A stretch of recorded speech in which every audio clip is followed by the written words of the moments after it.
From MTN News, this is Montana This Morning. Good Tuesday morning. It's 5:30. Welcome to Montana This Morning. I'm Victoria Hill. Thanks for getting your day started with us. And I'm Ed McIntosh as we're up to another very warm start across the area. We got plenty of sun for the afternoon and very warm readings. Could be close to a record high in Billings. Sheridan also knocking on the door of a record later in the day. 59 at the Billings Airport this morning with a westerly wind at 17. 78 yesterday is much warmer than average for this time of the year by 14 degrees, and 58 for the overnight low is 17 degrees above the 30-year average. We're not adding any new precipitation here in the short term as we're off to a dry start to the month after a very dry September, so we'll try to make up for that as we start getting into the back half of the month. Temperatures this morning very mild at 62 in Cutbank, 64 in Livingston, 66. Those are afternoon highs for this time of the year based on the 30-year average, but cooler in western Montana and a mix of 40s and 50s across the eastern plains. Because of the warm temperatures for this afternoon, wind and low humidity, fire risk will be increased across all of central and portions of eastern Montana, and that's going to include Yellowstone County. Temperatures today are starting off in the 40s, 50s across most of southern Montana and northern Wyoming. So the boost in the readings for the afternoon up into the 80s is on track. Sunshine mixed with just a little bit of wildfire smoke. And we'll talk about all of those details, plus a cool down to follow. That's coming up in a few minutes. All right, sounds like a plan, and I will get on with the news. Thanks, Ed. Thank you. Our top story this morning, Yellowstone County businesses and residents could be on tighter restrictions come November if coronavirus numbers keep climbing.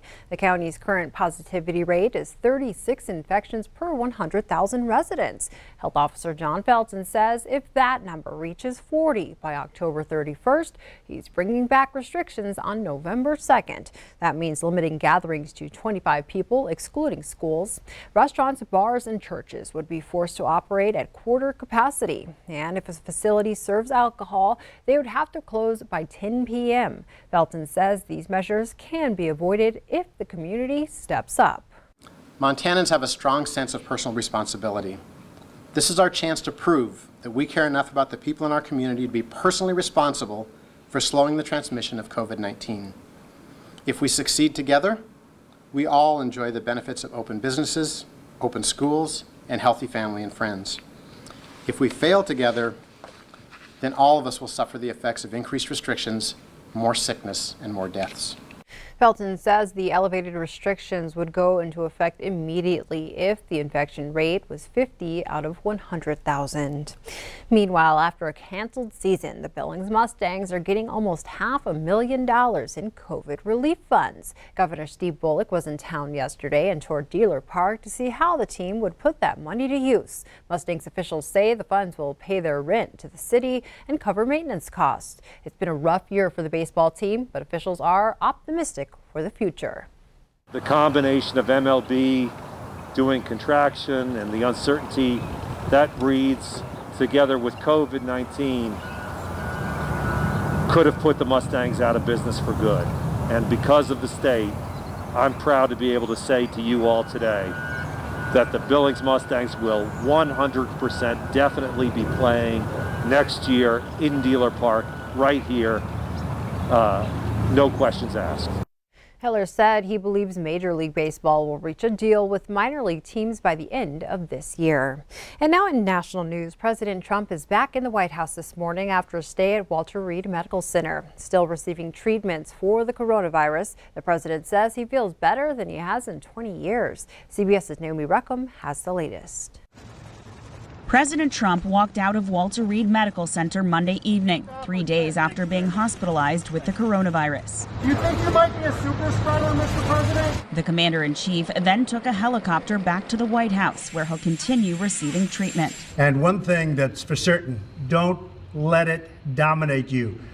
Don't be afraid of it. The president's message comes as 210,000 Americans have died from COVID-19, and more than a dozen people close to him have recently tested positive. The latest, White House Press Secretary Kayleigh McEnany. We're going back to work. We're going to be out front. As your leader, I had to do that. I knew there's danger to it, but I had to do it. I stood out front. I led. President Trump's doctors say his condition has improved since the weekend, but they acknowledge he's not out of the woods yet. If we can get through to Monday with him remaining the same or improving, better yet, then we will all take that final deep sigh of relief. Former Vice President Joe Biden at an NBC town hall said he isn't surprised his opponent got the coronavirus. Anybody who contracts the virus by essentially saying masks don't matter, social distancing doesn't matter, I think is responsible for what happens to them. Tomorrow, Vice President Mike Pence and Senator Kamala Harris face off in their only debate, but plexiglass will divide the two candidates. Naomi Ruckham, CBS News, Washington. The second presidential debate is in 9 days. It's unknown if President Trump will be virus-free by then. And despite the recent outbreak at the White House, Senate Republicans are pushing ahead for a vote to confirm President Trump's Supreme Court nominee.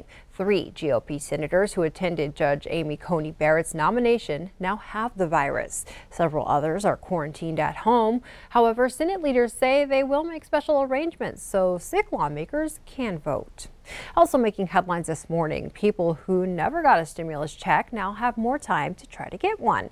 The IRS has extended its deadline to register for the money from October 15th to November 21st. It's meant to help those who don't typically file a tax return. That includes many who live on limited incomes. The IRS says it sent letters to 9 million people in September to let them know they may be eligible for the $1,200 payment. The non-filers portal has been available on the IRS website since the spring. Congress continues to fail to agree on a new stimulus package, and now airline companies are looking inward to avoid firing employees. Southwest announced pay cuts for management, and they're hoping to negotiate a pay cut to save workers as well. House Speaker Nancy Pelosi and Treasury Secretary Steven Mnuchin have yet to come to terms with a plan. It's not certain if an individual bill aimed to help airlines is a possibility. The White House has blocked new guidelines from the FDA surrounding COVID-19 vaccines. The agency wanted vaccine developers to follow trial participants for 2 months after they received the shot. An FDA senior official says the White House believes there's no clinical or medical reason for the requirement. The new guidelines likely would have prevented a vaccine from being approved before the election, something the Trump administration has publicly promised.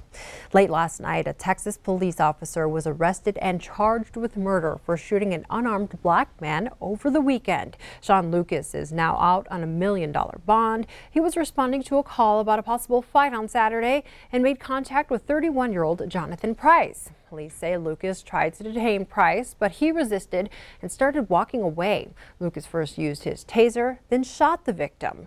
Price was taken to the hospital where he later died. A lawyer for Price's family said Price intervened and helped resolve a domestic dispute before law enforcement arrived. Now we go to Missoula, where a breakup gone wrong leaves a man fighting for his life in the hospital and a woman behind bars. 29-year-old Angela Fallon was arrested for shooting her 32-year-old boyfriend while he was breaking up with her. Police responded to a Missoula home and rushed the man to the hospital, where he remained in critical condition. Fallon is in jail being held on an attempted murder charge. She's set to have her initial court appearance later today. Also in Missoula, a man will spend the next 60 years in prison for his role in a 2018 double homicide. 19-year-old Preston Rosbach stabbed Jason Flink, Megan McLaughlin, and Caleb Williams in a Missoula hotel during a drug deal. He did it to leave no witnesses after his accomplice, Jonathan Whitworth, shot the 3 victims. One of them, Caleb Williams, survived the incident. Rosbach was found guilty back in July. Jonathan Whitworth pleaded guilty and will be sentenced a week from today. Turning now to fire watch, wind is making it difficult for crews to contain a wildfire in the Little Belt Mountains that grew to more than 3,000 acres on Monday. The Yogo fire started over the weekend and is burning in the Helena, Lewis and Clark National Forest. Residents living in the area have been evacuated. Firefighters spent the day yesterday using helicopters and ground crews to try to slow the fire's spread. The cause of the Yoga fire is still under investigation. In campaign news, Montana's candidates for the U.S. House are bringing in millions in campaign funds. In the last 3 months, Democrat Kathleen Williams has almost doubled her previous total, raking up $2.3 million.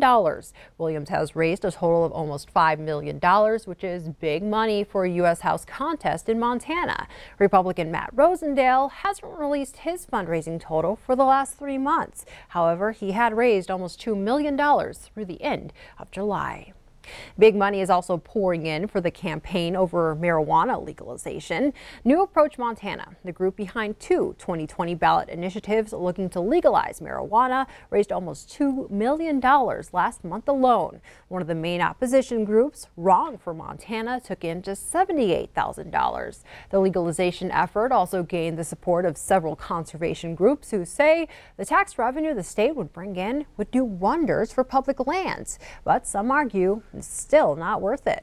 So we see this as an opportunity that's coming our way no matter what. So we'd rather get ahead of it and make sure that our public lands get the funding from that they deserve. I don't see why we want to get an extra $25 million in our state coffers by addicting 110,000 Montanans to marijuana. That sounds crazy to me. And you'll likely hear a lot of New Approach Montana's pitch for marijuana legalization soon. They've spent several $1 million reserving TV ad time for the month of October.